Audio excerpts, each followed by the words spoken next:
We have Gingerbread House Day coming up in a couple of days, so I thought I would make a quick video to show how I put together these little rustic houses using graham crackers and hot glue. Emphasis on the word rustic. These are not perfect little architectural specimens, as you will see. Time to start gingerbread house construction. So we use graham crackers. Got a full sheet here across the front. The side pieces are trimmed down a little bit, just a tiny bit shaved off of each end. That allows the roof pieces better.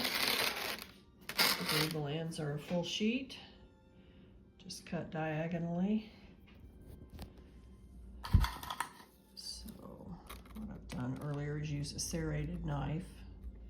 Well, that's not right. It's probably this way. And cut that part off. And then I'm gonna glue a half piece up here at the ridge and then a full sheet to finish up the roof. To put the houses together, I use graham crackers. This box is cinnamon graham crackers, but I usually just use the plain ones. The box will come with 3 of these packages. You need 1 package per house. I would recommend that you allow for some extra, for some breakage, because this package also came out of that box and you can see they're broken. So always allow some extra. In a pinch, you can make these work if you have to, because you can glue them back together with hot glue and they'll work out fine if you have to do it that way. But anyway, allow 1 package per house.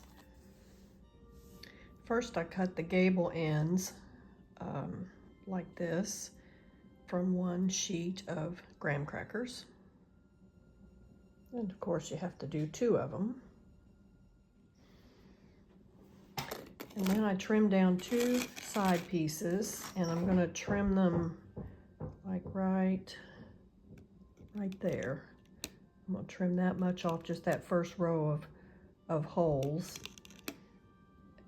The sides need to be a little bit shorter so that when you put the roof pieces on, that they will reach all the way across from front to back. So just like that. So these are the side pieces. You can see that they're shorter than the pieces that'll be on the front and the back.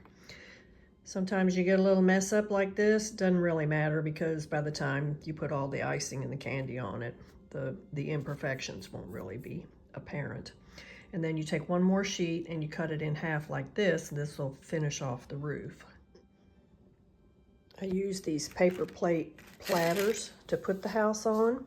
So I start off by laying out my pieces, front and back, and the 2 side pieces. I'm going to put some glue here and here, and then I'll stick it on like that.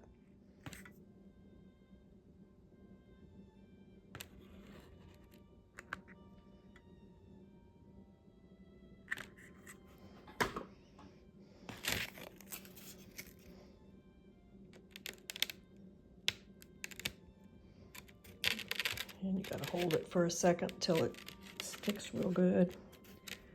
Make sure it's all the way out to the end. Try to make sure that it's upright. Stick the second one on and hold them for a few seconds till that hot glue sets. And then we'll put the back piece on. This piece is rough. It's got a little edge there, so I need to cut that off so that it'll fit. This one is, well, can't get it to focus. There we go. That one's not going to fit great either, but it'll be fine. You know, as best you can get them. This one needs adjustment. You've got a few seconds that you can work with the hot glue and kind of adjust where the pieces are to make sure everything sticks.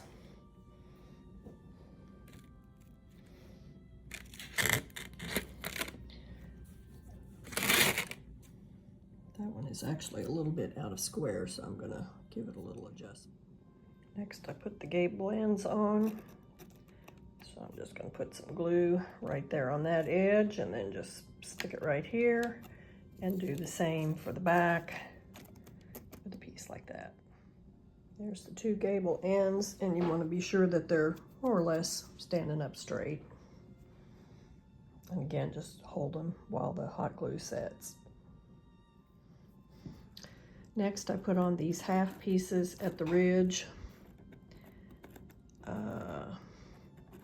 Always do these first, and then that way you can get these as close as possible together. If you start down here with the full sheets, then they might not meet at the top. So I'm going to put the glue on the end here and here, and then just pop it right on there.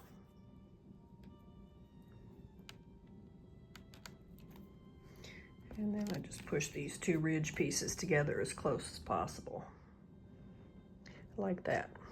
Now, I suppose it would be possible to fashion these so that you run this one all the way up to here, but then this one will be shorter than that one, and anyway, it's more effort than it's worth, because once again, once you slap all the icing and the candy on it, it won't matter. And then last step is the full sheet that goes on the roof, right underneath that ridge piece.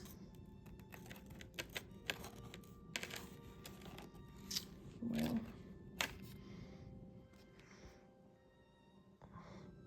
okay, well, I didn't do a great job on this one. Let's see if I can get that to come up higher.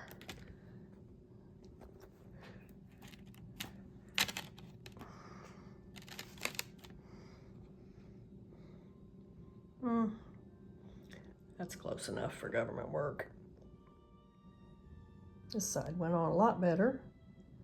Sometimes it's just how the pieces fit. Okay, this is a completed house glued down to the plate. I usually position it so that the front yard is a little bit bigger, so they can decorate it, put a front door and all that stuff. But I leave a little bit of space too on the back so that you can get to it and decorate that part also. So that one's ready to be decorated. Okay, and we've got the roof on. This is one of the houses that went together better than some of the others. They just don't all turn out exactly the same. But I've never had any kids complain and say they didn't want to decorate their house, so